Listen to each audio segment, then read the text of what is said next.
지금 이 이야기는 누군가를 용서하라고 설득하기 위한 말이 아닙니다. 오히려 용서하지 못하는 자신을 더 이상 미워하지 않아도 된다는 이야기입니다. 우리는 살면서 수없이 이런 말을 듣습니다. 이제는 용서해야지. 언제까지 붙잡고 있을 거야. 내가 놓아야 내가 편해. 말은 모두 맞는 말처럼 들립니다. 하지만 그 말들이 마음에 닿지 않을 때가 있습니다. 머리로는 이해가 되는데 가슴은 전혀 따라오지 않을 때입니다. 그럴 때 우리는 스스로를 다그칩니다. 왜 아직도 이 일을 놓지 못하느냐고, 왜 이렇게 마음이 좁으냐고 말입니다. 그러나 마음은 명령을 따른다고 움직이지 않습니다. 아픔이 남아있는데 괜찮아지라고 요구할수록 상처는 더 깊어집니다. 용서하지 못하는 마음은 나약해서가 아니라 아직 충분히 아프기 때문입니다. 그 아픔은 단순히 한 사건에서만 오지 않습니다. 존중받지 못했다는 감정, 무시당했다는 기억, 쌓여있던 서운함과 억울함이 그 순간 한꺼번에 터져나옵니다. 그래서 우리는 사건보다 더 큰 감정을 느끼게 됩니다. 현재의 일보다 과거의 상처까지 함께 떠올리며 마음이 감당하기 힘들어지는 것입니다. 이때 필요한 것은 용서를 결심하는 힘이 아니라 마음을 바라보는 태도입니다. 지금 이 감정이 어디에서 시작되었는지, 무엇을 지키고 싶어서 이렇게 아파하고 있는지 조용히 들여다보는 일입니다. 그 과정을 거치지 않은 용서는 겉으로는 단정해 보일지 몰라도 마음속에서는 계속해서 울컥 올라오는 분노, 사라지지 않는 억울함을 남깁니다. 그래서 용서는 의무가 되면 안 됩니다.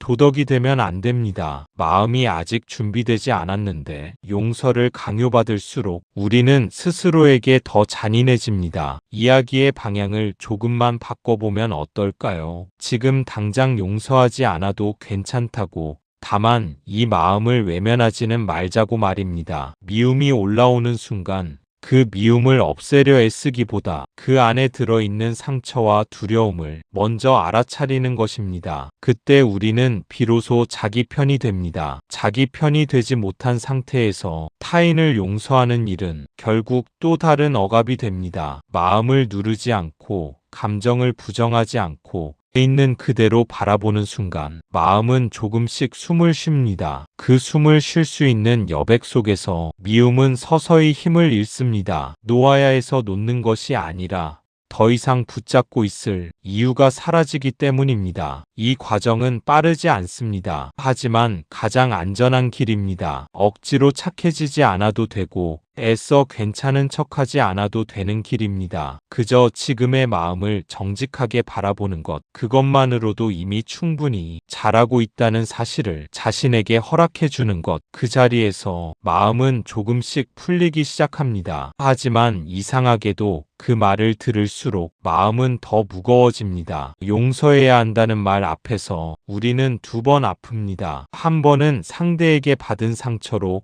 또 한 번은 아직 용서하지 못한 나 자신을 탓하면서 말입니다. 그래서 오늘은 묻고 싶습니다. 정말 우리가 못난 사람이라서 용서를 못하는 걸까요? 아니면 아직 아픈 마음 위에 너무 이른 말을 얹고 있는 걸까요? 이 질문은 우리를 판단하기 위한 것이 아니라 마음을 보호하기 위한 물음입니다. 우리는 너무 쉽게 자기 마음을 평가합니다. 조금만 흔들려도 수행이 부족해서 그렇다고 말하고, 아직도 놓지 못하는 자신을 보며 성숙하지 못하다고 단정합니다. 하지만 마음은 성과로 자라는 존재가 아닙니다. 시간과 이해, 그리고 안전함 속에서 서서히 풀리는 것입니다. 상처받은 마음에게 이제 그만해라고 말하는 것은 울고 있는 아이에게 조용히 하라고 요구하는 것과 다르지 않습니다. 아픔이 가라앉기 전에 침묵을 강요하면 감정은 더 깊은 곳으로 숨어버립니다. 그래서 미움은 사라지지 않고 남습니다. 겉으로는 괜찮은 척하지만 사소한 말 한마디에도 다시 고개를 듭니다. 이것은 우리가 마음이 약해서가 아니라 마음을 충분히 돌보지 않았기 때문입니다. 용서하지 못하는 마음은 사실 도움을 요청하고 있습니다. 지금 이 아픔을 조금만 더 알아달라고,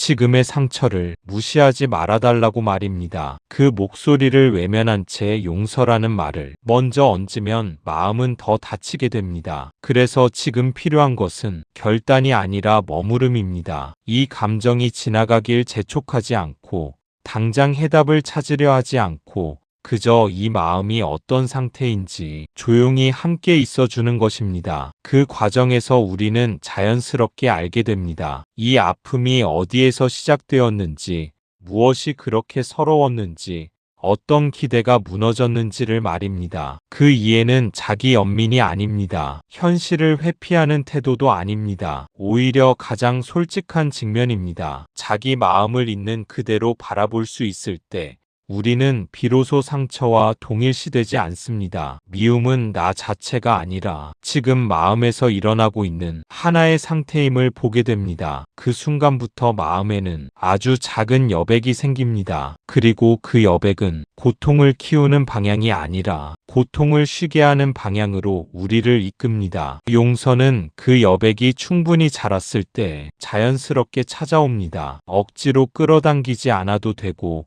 증명하려 애쓰지 않아도 됩니다. 그러니 지금 이 질문 앞에서 스스로를 몰아붙이지 마십시오. 아직 아픈 마음은 잘못된 마음이 아닙니다. 그 마음을 먼저 이해하는 것, 그것이야말로 진짜 회복의 시작입니다. 부처님은 이런 상황에서 우리에게 용서하라고 먼저 말씀하지 않으셨습니다. 부처님은 늘 그보다 앞서 마음을 바라보라고 하셨습니다. 상처받은 마음은 아직 피를 흘리고 있는데 그 마음에게 착해지라고 요구하는 것은 또 다른 폭력일 수 있습니다. 부처님께서 가르치신 길은 언제나 마음의 상태에서 출발합니다. 행동을 고치기 전에, 말을 바꾸기 전에 먼저 지금 이 마음이 어떤 모습으로 서 있는지를 보라고 하셨습니다. 마음이 다치면 세상은 그대로인데도 모든 것이 날카롭게 느껴집니다. 사람의 말은 칼이 되고 침묵마저도 거절처럼 다가옵니다. 그런 상태에서 착해지라는 요구는 상처 위에 또 다른 무게를 얻는 일입니다. 아직 회복되지 않은 마음에게 도덕을 먼저 들이대는 것은 그 마음의 숨통을 막아버릴 수 있습니다. 부처님은 마음을 고쳐 쓰라고 하지 않으셨습니다. 마음을 없애라고도 하지 않으셨습니다. 그저 지금 어떤 마음이 일어나 있는지를 정직하게 보라고 하셨습니다. 상처는 없던 일로 만들수록 더 깊이 남습니다. 하지만 바라볼 수 있을 때 비로소 풀릴 준비를 시작합니다. 마음을 바라본다는 것은 분석하거나 판단하는 일이 아닙니다. 이래서 안 됐다고, 저래서 부족하다고 결론을 내리는 것도 아닙니다. 그저 지금 이 마음이 아프다는 사실을 그대로 인정하는 것입니다. 나는 지금 괜찮지 않다. 나는 지금 상처받아 있다. 이 한 문장을 스스로에게 허락하는 것만으로도 마음은 조금 느슨해집니다. 그 느슨함이 없을 때 우리는 자꾸 스스로를 몰아붙입니다. 왜 아직도 이러느냐고, 왜 이렇게 집착하느냐고 자기 자신에게 화살을 돌립니다. 하지만 부처님의 가르침에서 괴로움은 비난으로 사라지지 않습니다. 괴로움은 이해받을 때 잦아듭니다. 상처받은 마음이 가장 듣고 싶은 말은 그래도 참아라가 아니라 그래 많이 아팠구나입니다. 그 말을 타인이 해주지 않아도 괜찮습니다. 우리가 우리 마음에게 먼저 해줄 수 있다면 그것으로 충분합니다. 그 순간부터 마음은 방어를 멈춥니다. 더 이상 증명하려 애쓰지 않고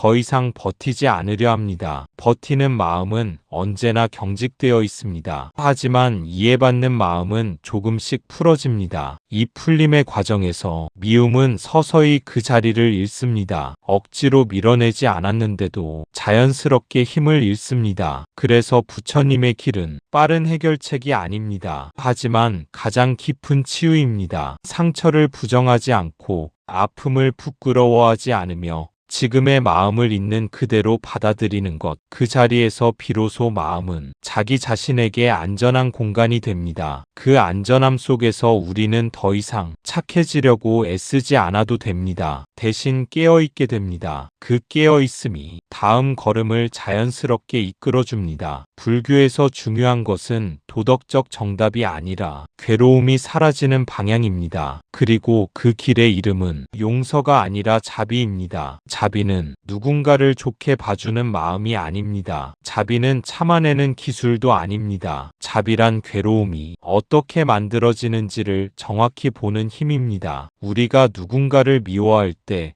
그 미움은 그 사람 하나만을 향해 있지 않습니다. 그 미움 속에는 지금의 사건만이 아니라 과거의 기억과 감정이 함께 섞여 있습니다. 말 한마디에 마음이 크게 흔들릴 때 그 이유는 그 말이 처음이 아니기 때문입니다. 이전에도 비슷한 상처가 있었고 그때 제대로 아물지 못한 감정이 다시 건드려진 것입니다. 그래서 미움은 항상 현재보다 과거를 더 많이 품고 있습니다. 지금 눈앞의 사람이 모든 원인인 것처럼 느껴지지만 실제로는 오래 쌓여온 아픔이 그 사람을 계기로 드러났을 뿐입니다. 자비는 이 구조를 알아차리는 데서 시작합니다. 누가 옳고 그른지를 따지기보다 이 감정이 어떤 조건 속에서 생겨났는지를 봅니다. 그 순간 우리는 미움과 하나가 되지 않습니다. 미움을 나라고 부르지 않고 마음속에서 일어난 하나의 현상으로 바라보게 됩니다. 이 차이는 매우 큽니다. 미움이 나 자신이 되면 우리는 그 감정에 끌려다닐 수밖에 없습니다. 하지만 미움을 바라볼 수 있게 되면 그 감정은 더 이상 주인이 되지 못합니다. 자비는 감정을 없애는 힘이 아니라 감정에 휘둘리지 않는 힘입니다. 분노를 누르지 않고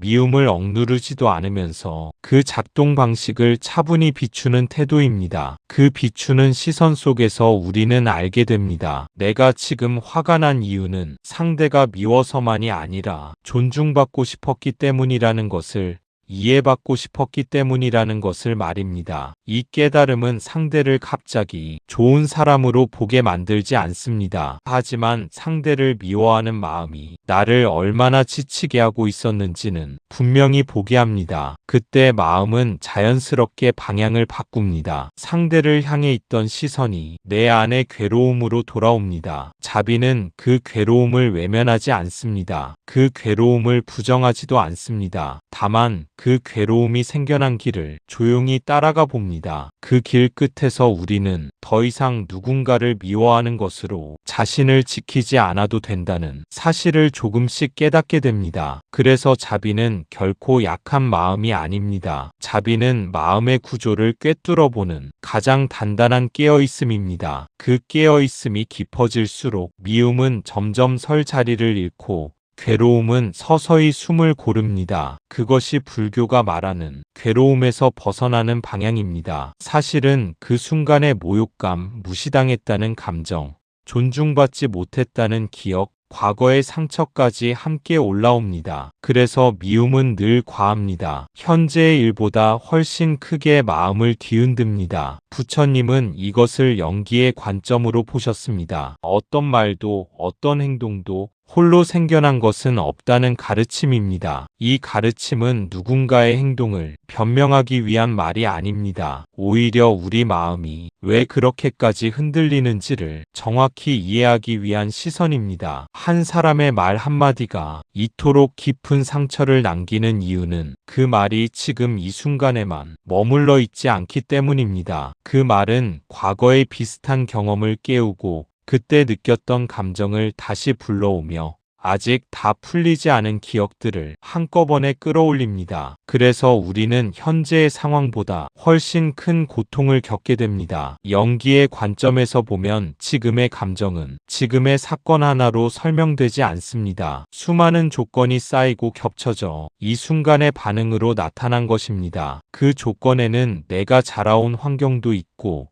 과거에 받은 상처도 있으며 인정받고 싶었던 마음, 거절당했던 경험까지 모두 포함됩니다. 이것을 이해하게 되면 우리는 조금 다른 자리에 서게 됩니다. 상대를 향해 곧바로 튀어나가던 시선이 내 마음의 역사로 돌아옵니다. 그러면 미움은 더 이상 단순한 공격이 아니라 나를 지키기 위한 마음의 반응으로 보이기 시작합니다. 그때 우리는 미움을 부끄러워하지 않아도 됩니다. 미움을 없애야 할 적으로 대하지 않아도 됩니다. 다만 그 미움이 무엇을 지키려 하는지 조용히 살펴보면 됩니다. 이해받고 싶었던 마음인지, 존중받고 싶었던 바람인지, 다시 상처받고 싶지 않다는 두려움인지를 말입니다. 연기를 본다는 것은 책임을 흐리는 것이 아니라 고통의 뿌리를 정확히 짚는 일입니다. 뿌리를 보지 못하면 우리는 계속 같은 방식으로 상처받고 반응하게 됩니다. 하지만 그 구조를 보게 되면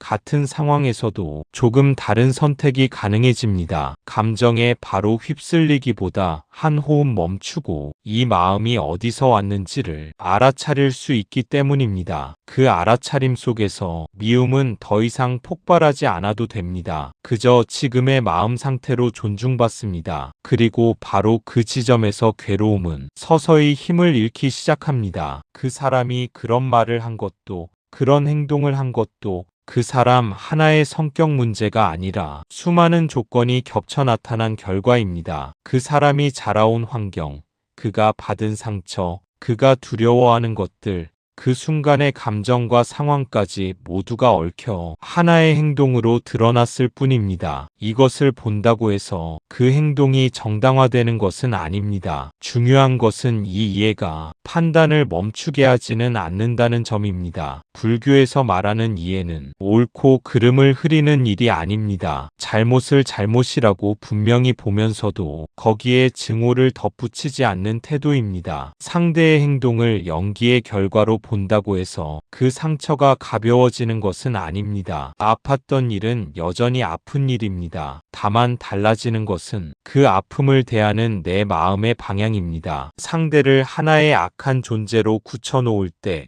마음은 더 이상 움직일 수 없게 됩니다. 미움은 굳어지고 고통은 계속 반복됩니다. 하지만 그 행동이 여러 조건 속에서 나온 결과임을 볼 때 마음은 한 발 물러날 수 있습니다. 그 거리가 나를 보호합니다. 이 거리는 상대를 감싸기 위한 것이 아니라 나를 지키기 위한 공간입니다. 상처를 준 사람을 무조건 이해하려 애쓰지 않아도 됩니다. 다만 그 사람을 미워하는 마음이 나를 얼마나 괴롭히고 있는지는 정직하게 바라볼 필요가 있습니다. 그 순간 마음은 선택의 자유를 되찾습니다. 계속 미움 속에 머물 것인지 아니면 그 고통에서 조금 물러날 것인지 말입니다. 연기를 본다는 것은 모든 것을 허용하겠다는 뜻이 아닙니다. 다만 고통을 키우는 방식으로 반응하지 않겠다는 선언입니다. 그 선택은 약함에서 나오지 않습니다. 오히려 자기 마음을 책임지는 가장 단단한 태도입니다. 상대의 행동을 이해한다고 해서 다시 가까워져야 하는 것도 아닙니다. 거리를 두는 선택 역시 충분히 지혜로운 대응입니다. 자비는 관계를 유지하라는 명령이 아니라 내 마음을 해치지 않는 방향을 스스로 선택할 수 있게 하는 힘입니다. 그래서 자비는 무조건 참는 것이 아니라 어디까지가 가능한지 분명히 아는 마음입니다. 그 분명함 속에서 우리는 더 이상 상대의 행동에 끌려다니지 않습니다. 내 마음의 주인을 다시 나에게 돌려놓습니다. 그 자리에서 고통은 비로소 줄어들기 시작합니다. 불교는 잘못을 없던 일로 만들지 않습니다. 다만 거기에 불필요한 증오를 더 얹지 않도록 우리 마음을 지켜줍니다. 자비란 상대를 위한 미화가 아니라 내 마음을 괴로움에서 꺼내는 지혜입니다. 이 지점에서 불교의 자비는 분명한 방향을 갖습니다. 자비는 기억을 지우는 기술이 아닙니다. 상처를 덮어두는 방법도 아닙니다. 아팠던 사실은 아팠던 그대로 남겨둡니다. 잘못된 행동은 잘못되었다고 분명히 인식합니다. 다만 그 위에 끝없는 분노와 원망을 계속 쌓아 올리지 않을 뿐입니다. 증오는 정의를 세우기보다 마음을 소모시킵니다. 처벌의 욕구로 보이지만 실제로는 고통을 반복 재생하는 힘이 됩니다. 그래서 불교는 마음이 스스로를 해치지 않도록 한 걸음 물러서게 합니다. 자비는 상대를 변하게 만들기 위한 전략이 아닙니다. 상대가 깨닫기를 기다리는 인내도 아닙니다. 자비는 지금 이 마음이 얼마나 지쳐 있는지를 정직하게 인정하는 지혜입니다. 미움이 계속될수록 우리는 상대보다 먼저 소진됩니다. 밤에 잠들지 못하고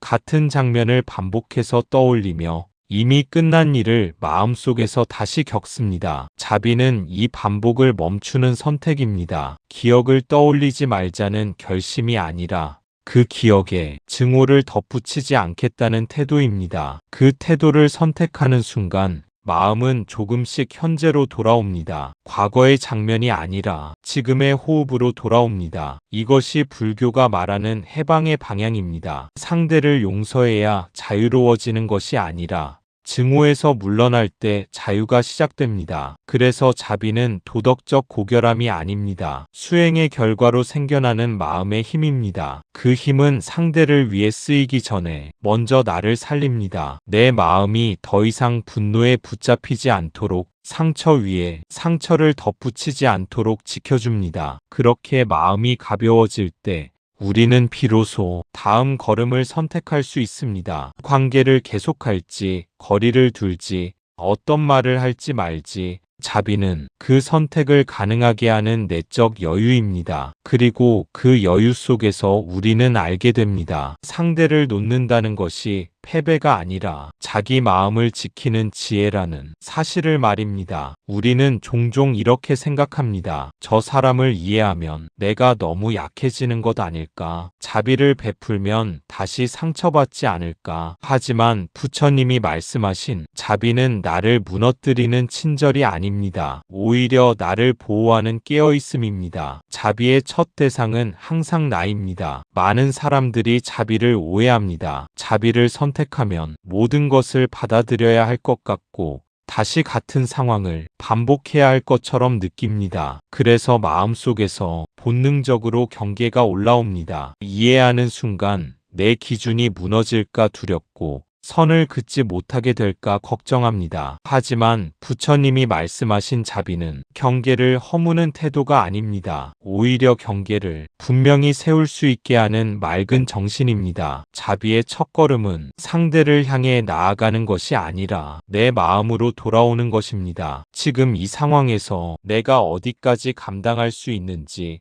어디서부터는 상처가 되는지를 정직하게 아는 힘입니다. 자기를 돌보지 않는 자비는 오래가지 못합니다. 그것은 결국 또 다른 희생이 되고 언젠가는 분노로 돌아옵니다. 그래서 불교에서의 자비는 무조건적인 허용이 아닙니다. 상대의 행동을 받아들이는 것이 아니라 내 마음의 한계를 존중하는 것입니다. 자비는 다시 다가가라는 명령이 아니라 잠시 멈추라는 지혜일 수 있습니다. 말을 하지 않는 선택, 거리를 두는 선택 역시 자비의 한 모습입니다. 나를 보호하는 깨어있음이 있을 때 우리는 더 이상 상대의 반응에 휘둘리지 않습니다. 감정을 덜어내고 상황을 더 또렷이 봅니다. 그 깨어있음은 두려움에서 나오지 않습니다. 명확함에서 나옵니다. 이제는 알게 됩니다. 이해한다고 해서 내가 약해지는 것이 아니라 이해하지 못한 채 미움에 머무를 때 오히려 내가 소진된다는 것을 말입니다. 자비는 스스로를 지키는 선택입니다. 내 마음을 더 이상 위험한 자리에 두지 않겠다는 결심입니다. 그래서 자비는 힘없는 친절이 아닙니다. 고통의 구조를 꿰뚫어 본 단단한 마음입니다. 그 마음이 자리 잡을수록 우리는 점점 더 자기 자신에게 안전해집니다. 그리고 바로 그 안전함 속에서 비로소 다른 선택들이 가능해집니다. 상처받은 마음을 붙잡고 억지로 용서를 연습하는 대신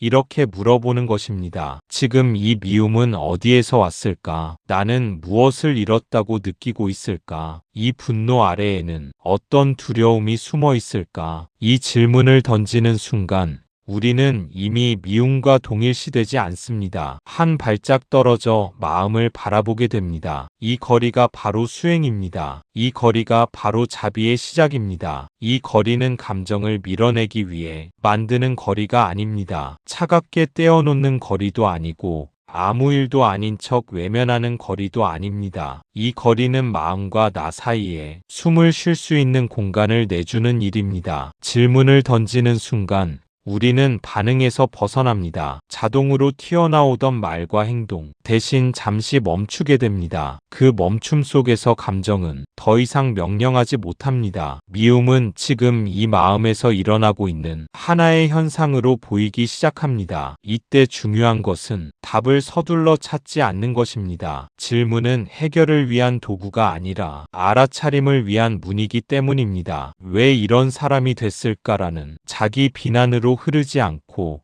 이 마음은 무엇을 말하고 있을까라는 호기심으로 바라보는 것이 핵심입니다. 그 시선은 마음을 다그치지 않습니다. 오히려 마음이 스스로를 드러내도록 조용히 기다립니다. 이 기다림 속에서 우리는 종종 예상하지 못한 것을 발견합니다. 분노 아래에 숨겨진 외로움, 미움 뒤에 가려진 기대, 강해 보이는 감정 속의 두려움 말입니다. 이것을 알아차리는 순간 마음은 조금 풀어집니다. 그동안 너무 빨리 판단당했다고 느꼈던 감정이 비로소 자리를 얻기 때문입니다. 이 과정은 결코 약해지는 일이 아닙니다. 오히려 가장 용기 있는 선택입니다. 자기 마음을 있는 그대로 바라볼 수 있는 사람만이 감정에 휘둘리지 않을 수 있습니다. 이 거리를 유지할수록 우리는 점점 더 자기 마음의 주인이 됩니다. 미움이 올라와도 그 안으로 빨려 들어가지 않고 한쪽에서 지켜볼 수 있게 됩니다. 이것이 수행입니다. 특별한 자세나 어려운 수행법이 아니라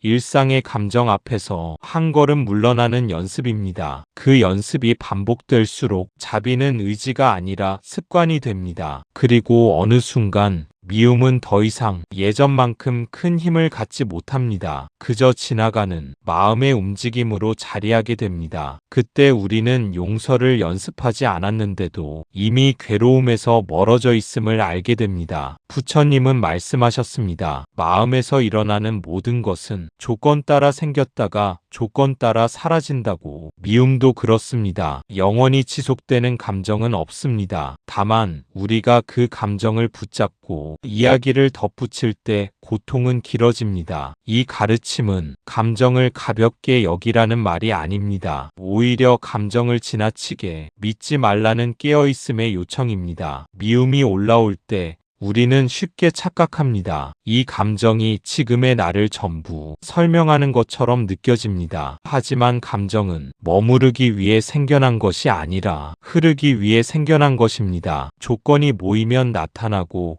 조건이 바뀌면 사라집니다. 그 자체로는 아무 말도 하지 않습니다. 문제가 되는 것은 그 위에 우리가 덧붙이는 이야기입니다. 이 사람은 원래 이런 사람이야. 나는 늘 이런 일을 당해. 이 감정은 절대 사라지지 않을 거야. 이런 생각들이 감정의 무게를 얹고 고통의 시간을 늘립니다. 미움이 오래가는 것처럼 느껴질수록 사실은 감정보다 이야기가 더 오래 머물고 있는 경우가 많습니다. 이야기를 멈추는 것은 억지로 생각을 끊는 일이 아닙니다. 다만 지금 떠오르는 생각을 사실로 확정하지 않는 태도입니다. 이 생각은 지금의 상태에서 자연스럽게 떠오른 것일 뿐이다. 이렇게 한 발 물러서면 마음은 다시 숨을 쉽니다. 그 순간 감정은 더 이상 붙잡힐 자리를 찾지 못합니다. 흐르지 못한 감정만이 고통이 됩니다. 흐르도록 허락된 감정은 자연스럽게 약해집니다. 그래서 불교는 감정을 없애라고 가르치지 않습니다. 감정을 붙잡지 말라고 가르칩니다. 붙잡지 않는다는 것은 무시하는 것이 아니라 지켜보는 것입니다. 미움이 올라오면 그저 알아차립니다. 아, 지금 이런 감정이 있구나. 그것으로 충분합니다. 해결하려 들지 않아도 되고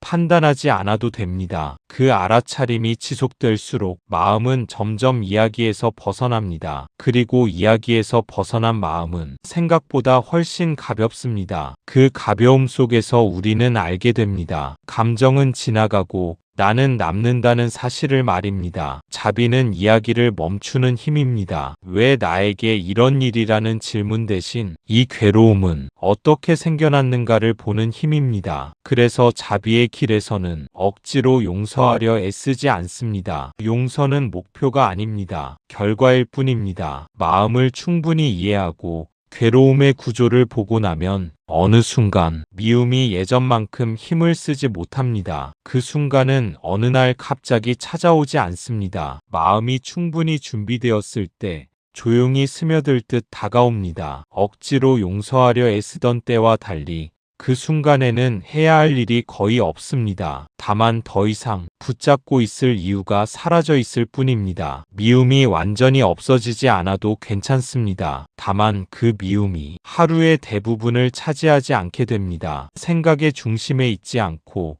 마음의 가장자리에 머무르게 됩니다. 이 변화는 작아 보이지만 매우 큽니다. 고통이 더 이상 삶을 지배하지 않기 때문입니다. 자비의 길에서 우리는 감정을 없애려 하지 않습니다. 감정이 지나갈 자리를 내어줄 뿐입니다. 그 자리가 생기면 마음은 자연스럽게 균형을 되찾습니다. 한쪽으로 기울어졌던 시선이 조금씩 가운데로 돌아옵니다. 그 가운데 자리에서는 과거의 장면이 더 이상 현재를 위협하지 않습니다. 기억은 기억으로 남고 지금은 지금으로 살아있게 됩니다. 이때 우리는 비로소 선택할 수 있습니다. 계속 이 감정 속에 머물 것인지 아니면 지금의 삶으로 돌아올 것인지를 말입니다. 용서는 이 선택 뒤에 따라옵니다. 결심의 형태가 아니라 결과의 형태로 옵니다. 그래서 용서는 노력의 산물이 아닙니다. 통찰이 깊어졌을 때 자연스럽게 생겨나는 변화입니다. 자비는 그 통찰을 키우는 길입니다. 마음을 억지로 바꾸지 않고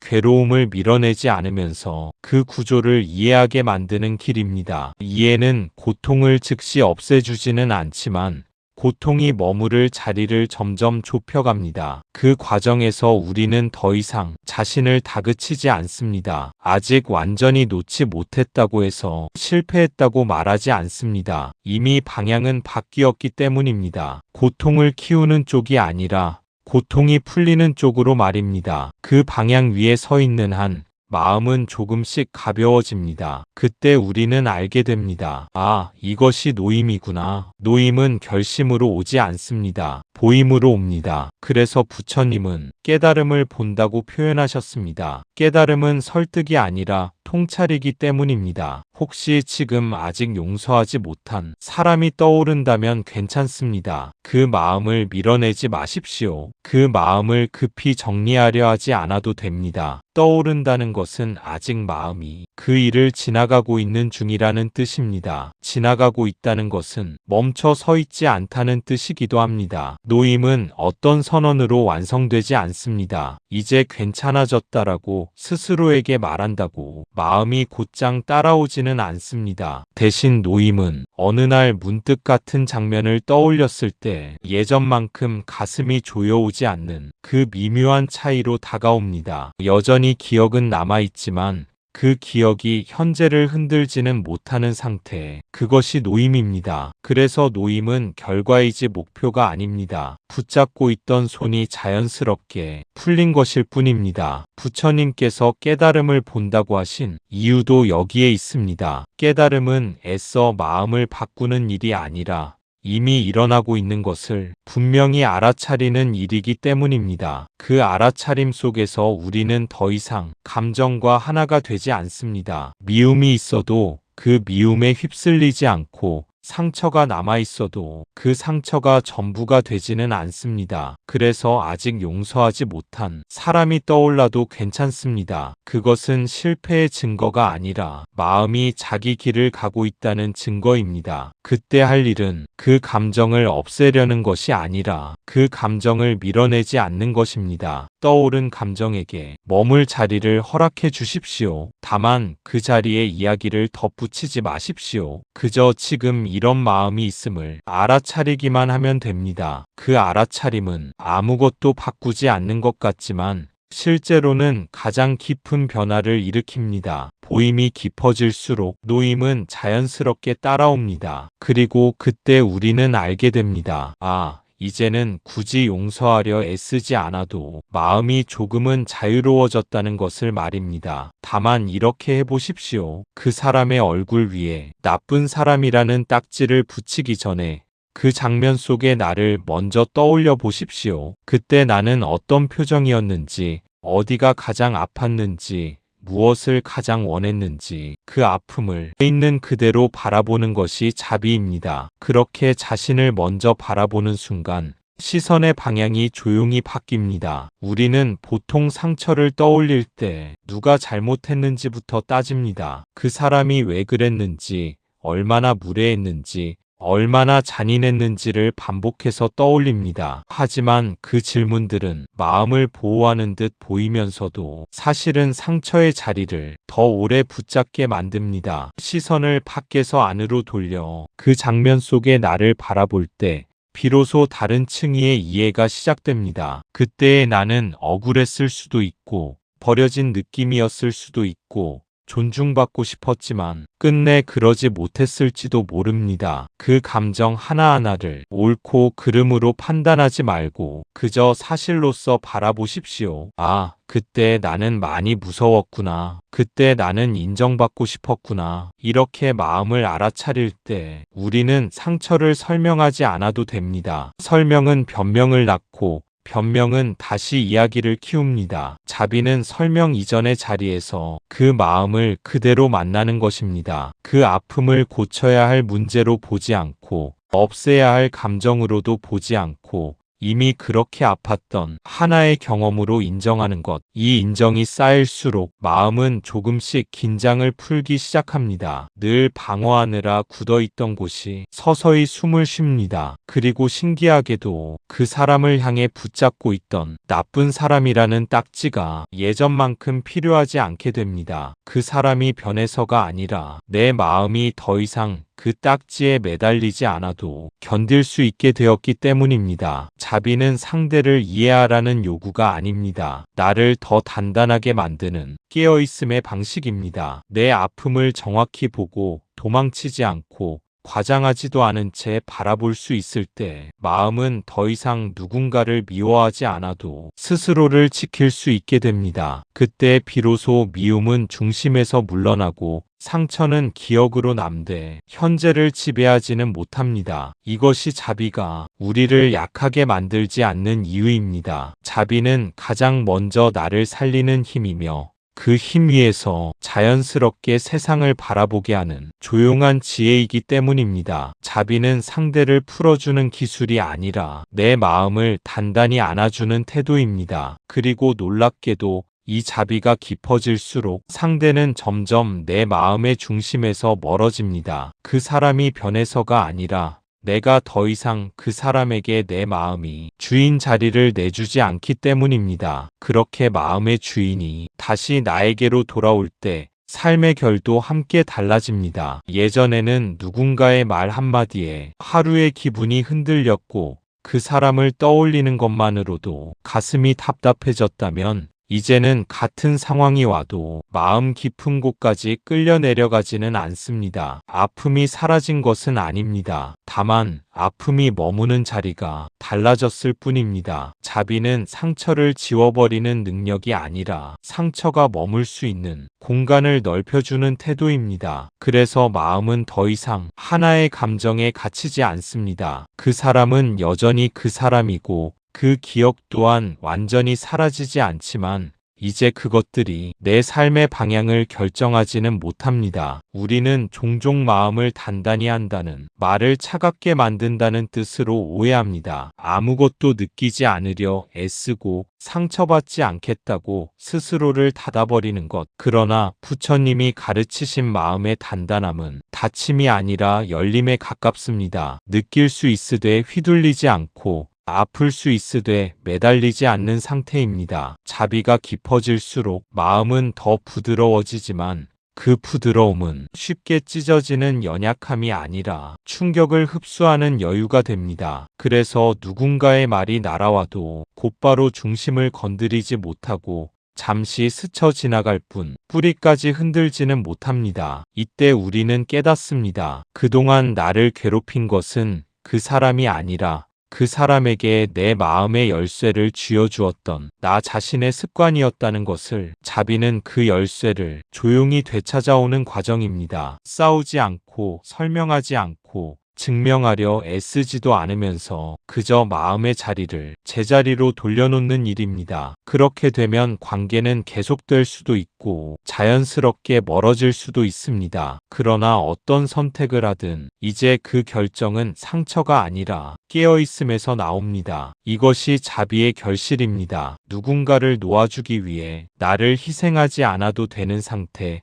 나를 단단히 아는 채로 세상을 마주할 수 있는 자유, 그리고 그 자유 속에서 우리는 조금 더 가볍게, 조금 더 온전하게 자신의 삶을 살아가게 됩니다. 부처님은 말씀하셨습니다. 누군가의 말에 마음을 빼앗기면 그 사람이 곧 너의 주인이 된다고. 자비는 그 주인 자리를 다시 나에게 돌려놓는 수행입니다. 마지막으로 오늘 하루에 적용할 아주 작은 실천 하나를 함께 나누고 싶습니다. 미움이 올라오는 순간 마음속으로 이렇게 말해 보십시오. 이 감정도 조건 따라 생겼다. 지금 나는 아프다. 아픈 나를 먼저 돌보자. 이 말은 감정을 없애기 위한 주문이 아닙니다. 지금 내 마음에 일어나고 있는 일을 정직하게 인정하는 첫 번째 문장입니다. 우리는 보통 미움이 올라오면 그 감정을 부정하거나 밀어냅니다. 이래서는 안 된다고, 이렇게 느끼는 내가 문제라고 판단합니다. 그러나 그 순간 마음은 더 고립됩니다. 이 감정도 조건 따라 생겼다라고 말하는 것은 미움을 정당화하겠다는 뜻이 아닙니다. 다만 이 감정이 나라는 사람의 전부가 아니라는 사실을 스스로에게 알려주는 일입니다. 감정은 손님처럼 왔다가 머무를 조건이 사라지면 떠납니다. 하지만 우리는 종종 그 손님을 붙잡아 앉혀놓고 끝없는 이야기를 시작합니다. 왜 이런 말을 들었는지, 왜 하필 나였는지, 왜 저 사람은 변하지 않는지. 그 이야기가 길어질수록 마음의 주인은 점점 바깥으로 밀려납니다. 그래서 자비의 실천은 이야기를 더하지 않는 선택에서 시작됩니다. 지금 나는 아프다라고 말해 보십시오. 이 문장은 강해지라는 요구가 아니라 쉬어도 된다는 허락입니다. 아픔을 인정하는 순간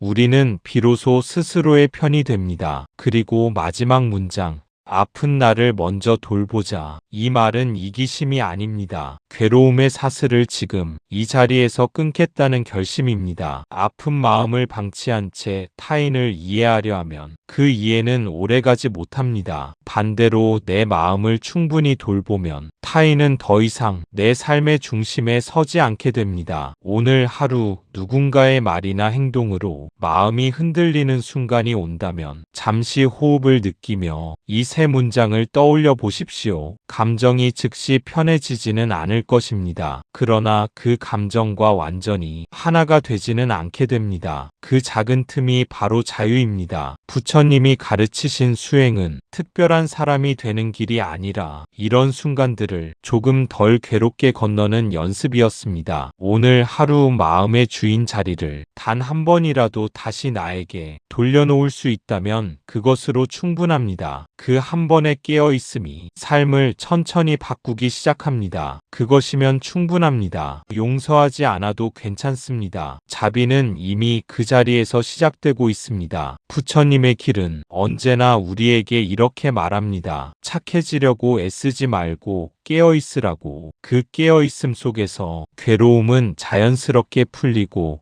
그때 비로소 용서는 노력하지 않아도 우리 곁에 와 있습니다. 우리가 해야 할 일은 단순합니다. 억지로 마음을 바꾸려 애쓰지 않고 누군가를 용서해야 한다는 압박을 스스로에게 주지 않는 것, 그저 지금 이 순간이 마음을 있는 그대로 바라보는 것. 괴로움이 올라올 때 그 감정을 숨기거나 부정하지 않고 한 걸음 물러서서 바라보십시오. 지금 나는 아프구나. 이 감정도 조건 따라 생겨났구나. 나는 지금 내 마음을 돌봐야겠구나. 이 짧은 문장들 속에서 마음은 이미 자유를 향한 움직임을 시작합니다. 자비는 특별한 기술이 아니라 그저 스스로를 바라보고 스스로를 지켜주는 힘입니다. 용서가 목표가 아니듯 자비 역시 누군가를 변화시키려는 시도가 아닙니다. 그것은 오롯이 내 마음이 중심을 찾도록 돕는 길입니다. 우리가 흔들릴 때마다 상대가 아니라 내 마음을 바라보는 연습을 하십시오. 그 연습 속에서 마음은 점점 단단해지고 동시에 부드러워집니다. 단단함은 흔들리지 않게 하고 부드러움은 아픔을 흡수하며 치유합니다. 그리고 놀라운 것은 마음을 바라보는 그 순간 상대에게 붙잡혀 있던 내 마음의 주인이 조용히 돌아온다는 사실입니다. 주인이 돌아온 마음 속에서 괴로움은 이전처럼 크게 힘을 쓰지 못합니다. 아픔은 여전히 남아있을 수 있지만 그것이 내 삶을 지배하지는 않습니다. 이때 비로소 우리는 깨닫습니다. 용서는 억지로 만들어야 하는 것이 아니라 이미 마음이 충분히 자유로워졌을 때 자연스럽게 따라오는 결과라는 것을 말입니다. 부처님께서 가르치신 길은 결코 거창하거나 어렵지 않습니다. 착해지려고 애쓰거나 누군가를 억지로 용서하려 들지 않아도 됩니다. 그저 깨어 있으십시오. 지금 내 마음의 상태를 보고 내가 무엇을 느끼고 있는지 알아차리고 내 아픔을 외면하지 않고 조용히 돌보아 주는 것. 그 깨달음 속에서 우리 마음은 자연스럽게 풀리고 미움은 스스로 힘을 잃으며 상처는 기억으로 남되 더 이상 현재를 괴롭히지 않습니다. 이 길 위에서 우리는 알게 됩니다. 마음을 지키는 것이 곧 자유이고 자비를 실천하는 것이 곧 삶을 온전히 살아가는 방법이라는 것을. 결국 자비는 누군가를 위해서가 아니라 나 자신을 위해서 시작됩니다. 그 시작이 충분하며 그 시작만으로도 이미 마음은 노임의 자리로 돌아와 있습니다. 나무 아미타불 관세음보살, 오늘 하루 그 자리에 깨어 있음으로 서 있는 것만으로도 우리의 길은 부처님과 함께 걷는 길이 됩니다. 그 길 위에서 용서는 기다리고 있습니다. 노력하지 않아도 마음을 바라보는 그 순간 자연스럽게 우리 곁에 와 있습니다. 이것으로 충분합니다. 지금 여기서 나는 마음의 주인으로 서 있습니다. 감사합니다. 구독과 좋아요는 저에게 큰 힘이 됩니다.